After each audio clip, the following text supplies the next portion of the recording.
I think nowadays it's going to be maybe for fighters to stand out. Back when I was fighting, there was no social media. I didn't have a Facebook, no Instagram, nothing. So, it was hard to market yourself in any way. And, I think to show your value, and the sport was not as prominent and liked back then.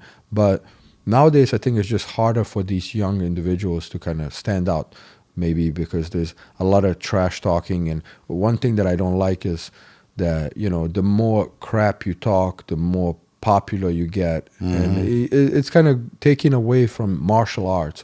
Like we all we talked about respect and liking other fighters, and like we all have the same interest. We want to provide for our families, we want to be successful, we want to make money. So I feel like just for that fact alone, you should respect everybody. They are having their own goals, and they hopefully get to that point at some point in their career.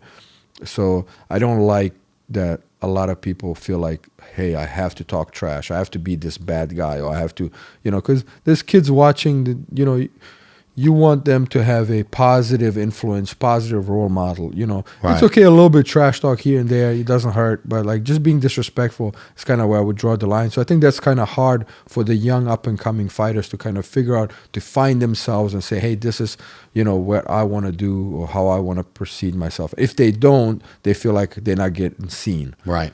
The one thing I will say though, I think you can kind of tell. Right, you could tell those that are kind of faking it. Boxing, WWE, trying to be the bad boy and all that stuff. I think some people put Conor in that because Conor had so much success. But the truth of the matter is, he wasn't cocky. He was just confident. Yeah, he was confident. You know what I mean? Look at like Jake Paul. Like for example, Jake Paul, he's become very successful based on more of his talk. Well, I think it's how it started. I think now he's changed. Like you see, since he became an actual fighter, like he's. Correct. I actually have a lot more respect for Jake and what he's been doing, because he don't have to do any of that by any means, right? He's not doing it for the money. Yeah. You know what I mean? He's not doing it for the fame. He's already famous, so he's actually doing it to compete. He loves it, and he loves it. Yeah, he loves it. So I got to respect that, type of thing. And I think it's a different image. But I think there are kids like Kobe Covington. He's a trash talker. He's he's using his mouth to try to get some media, to try to get some publicity and stuff. And I think he feels like he has to do it, And I think that's just a bad image or bad example for up and coming individuals. But sometimes those things sell, and that's the sad thing. True. Who's a fighter you can't stand? Like if you could fight, you want to fight him. Oh man, come on! I know there's somebody.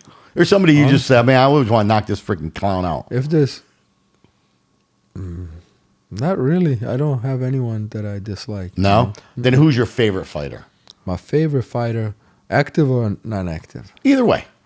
I think... Let's do both. Let's go active first. Okay, active. One of my favorite fighters, I would say, I like Alex Pereira a lot. Oh, yeah? Yeah. He's a good one. Yeah, he seems like a very... he just fights. Level-headed individual. I love his style. I like that he's a striker. He always brings the fight. He comes to bang. I love that competitive spirit. He's like the man's man. I like that, and I like his style, and I like that he comes from Muay Thai and kickboxing. I know his story. He came up very poor upbringing as well from Brazil. So I just have a lot of respect for him, and I had the chance to train with him. I really loved his personality. So that would be my favorite active fighter right now. Yeah. What about non-active? Non-active,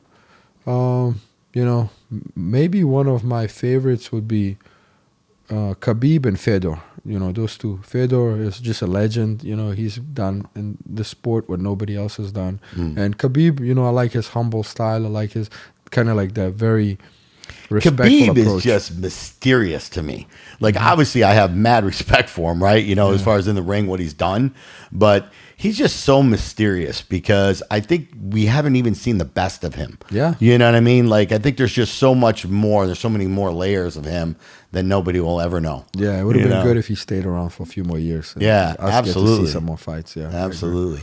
I go back into the old time. What about old time fighters? You got anybody? When the UFC just started, getting big back in the Iceman days and the Tito's. I love Chuck Liddell. Randy Couture and like Randy Couture to me was. he was the guy because he never said no to anybody. He fought all different weight classes, and he just wanted to fight. That was just it. Yeah, I was sad when he lost to Brock Lesnar. So yeah, I know. Yeah, but look how the weight he gave up, man. Yeah. That just shows you. I mean, remember that? I mean, he looked like a little midget like mouse compared to Brock Yeah, at it the was time. probably 100-pound difference between the two. But he was taking it, man. He was taking a whale, and he was still giving it, He bringing was it winning in. up to the point, I think. Yeah. So, yeah. Who do you think is the best champion out there right now today? Who would you say is a GOAT in your mind? Wow, man. That's hard to say. John Jones probably hands down the best fighter, Agree. because he's just done, what nobody else has done.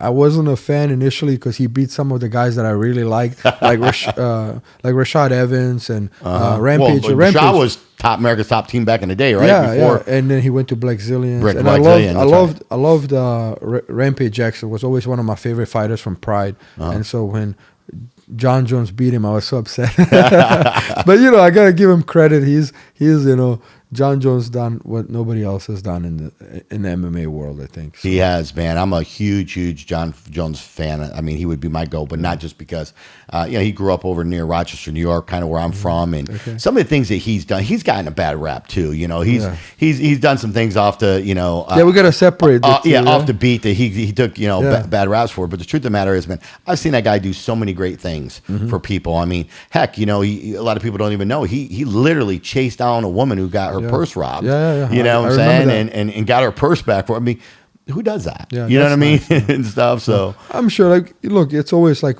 bad news spread a lot faster than good news everywhere. So, and people like to hear bad things happening to people. So I know it sucks, I right? say, I hate that's people that. Yeah, it's just people celebrate when someone's down. I don't like that. I want to see everybody succeed and do well in life. Why do you think that is, man? It's just the nature, like as they say, misery likes company, right? Yeah. So I think it's just the nature of sometimes people who have that negative mindset. You have to stay positive. I don't know anyone who's successful or doing good in life who wants to see others not do good in life, or who you mind your own business. You go about your own business. You try to support and help everybody that you can along the way, and your life is going to get better too. Well, that's why we always say here, man, stay positive. I always tell people you never know who you're going to pass on the way up. And again, you never know when you're going to pass them again on the way down. True. That's true. Yeah. So be careful. So if you're just nice to everybody, you ain't never got to worry about it. Yeah, you never know who's going to be maybe offering you a hand later on in business or in life. Or That's right. You never know.